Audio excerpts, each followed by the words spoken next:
Anytime I can find some tip, tweak, or adjustment that I can make in my home to make things run a bit more smoothly or tame the chaos a little bit, I am all over it. So today we're going to talk about how we can reduce the time we spend cleaning. So let's get into it.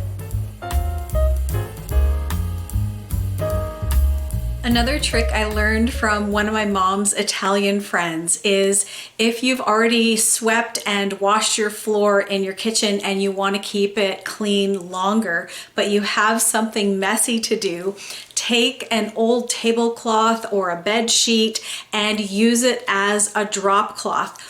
Put it down on the floor and it comes in so handy if you're doing anything messy like canning or you're chopping up a big thing of vegetables and you know there's going to be bits flying all over the place, because then you can just gather up the sheet or tablecloth or whatever you've used as a drop cloth and shake it out or put it in the laundry and your floors will stay cleaner longer.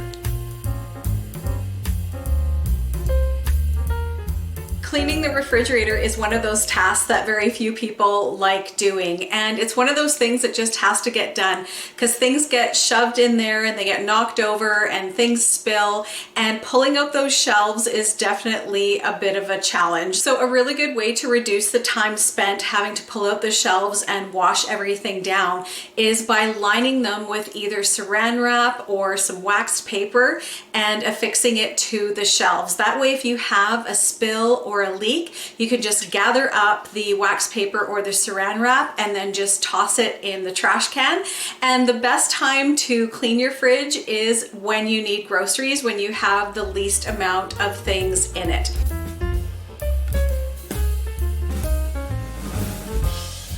Utilize your dishwasher because it's not just for dishes. You can put all kinds of things in there like flip-flops, light fixtures, dust vents, toys, anything that isn't damaged by water you can put into your dishwasher. I've also heard of people cooking lasagna in their dishwasher.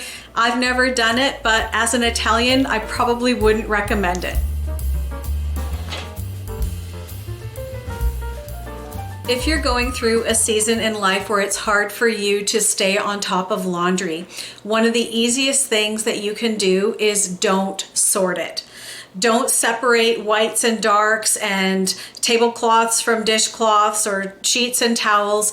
Just don't bother. Throw it all in together, wash everything in cold, and your clothes will come out clean enough. Sometimes when our schedules get busy or we're fighting some things emotionally, it's difficult for us to stay on top of basic things like laundry. So try to make these tasks as easy as possible. You don't need to focus on perfection, just focus on trying to get it done. Keep the laundry moving as best you can. Sometimes I think what stops us from doing laundry is that we have all of these things that need to be sorted in all these different categories before they need to get washed.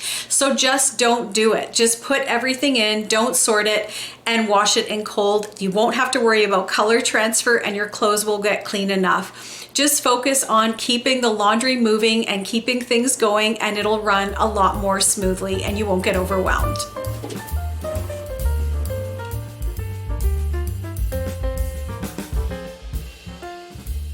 Also, blenders are just one of those finicky items that are difficult to clean, and getting in and around all those blades can be a real pain. But it already has a self-cleaning mode, so there's no need to do it by hand. All you need to do is take your blender and put some water in it and a few drops of dish soap and run it through, and then rinse it out when you're done and you're good to go. Another great little tool to make some cleaning jobs quick and easy are lint rollers. Now, of course, these are sticky, so they're really great for picking up things that are hard to get a hold of. And I like to use these for cleaning up a tablecloth. So you just run it over the tablecloth and it'll pick up any crumbs or any bits of lint. You can also use these on couches to pick up pet hair. You can run them over lampshades or anywhere else there's dust.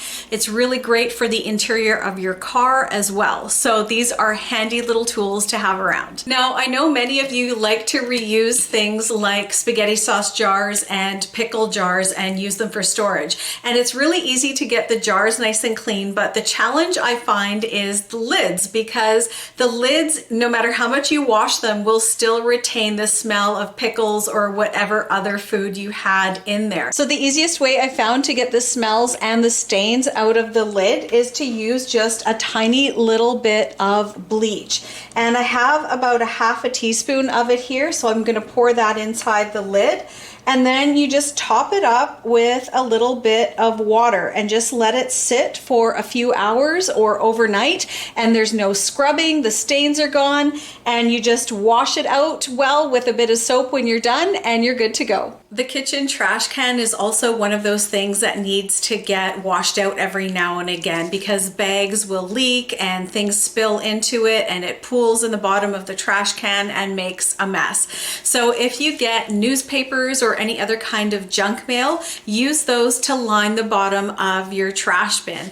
And then you can put your bag into it, and if it leaks or something happens, you can just gather up the paper and toss it out, and it'll save you from having to wash out your trash can as often. It's always a great idea to boil up a pot full of hot water and pour it down your drain, because the hot water will loosen up any oils from your food and prevent it from caking on the inside of your pipes and causing clogs. And this is something that ideally you can do every day, but even if you're doing it 2 or 3 times a week, it's a big help for your kitchen drains. Now, when it comes to the bathroom, this has been an absolute game changer for me. When I clean in the bathroom, I don't like to use cloths that you launder. I like to use things that you dispose of. And Clorox wipes can be quite expensive. So I got this idea from one of you lively ladies.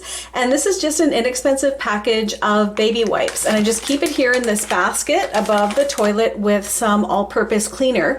And this makes it so easy for me to just grab one and wipe out the sink with some cleaner on it, or use another one to quickly give the floor a once over. And this has been such a time saver for me because I have everything ready to go and easy to use. Getting hair clogged down our shower drains is one of those things that tends to happen, and it needs to get cleaned out.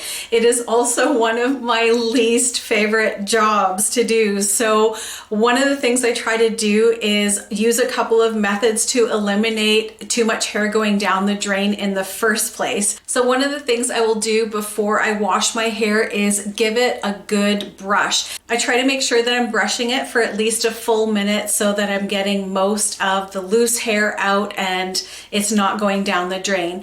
And then when I'm ready to wash my hair, I'll actually take a dryer sheet. I don't use these for my laundry, ironically, but I will use a dryer sheet to put over the drain when I wash my hair. It's porous enough to let the water go through, but then it also is a barrier to catch any hair, and then I can just pick it up and toss it away. Taming clutter goes a long way if we want to spend less time cleaning, and you don't have to be a minimalist. I'm certainly not, but for me, I find a cluttered environment happens when I don't have a home for everything.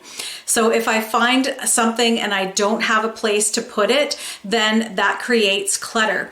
So having a home for everything makes it easy for you to just go around and put things in the place that they belong. And if that place exists, it makes everything look neat and tidy because you're able to put it away. So I know that if I get to a stage where I can't put certain things away or I can't find a place for them, then I know that I need to spend a bit of time decluttering so that I can make space for the things that are important.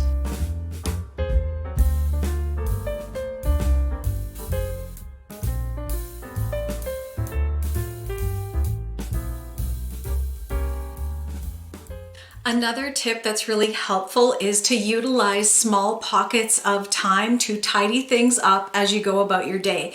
So for example, while you're waiting for your shower to heat up, you can tidy up some clutter on the bathroom counter, or while you're waiting for your lunch to heat up on the stove or in the microwave, you can wipe fingerprints off of the fridge or give the kitchen a quick sweep or put some dishes away. And this is such a great way to utilize these small windows of time that would otherwise be wasted. and it helps prevent things from piling up. Doing this also helps me realize how little time some tasks actually take. And I think sometimes these chores take a lot longer in our head than they actually do. So at the end of the day, making our space a little bit more beautiful can be so satisfying.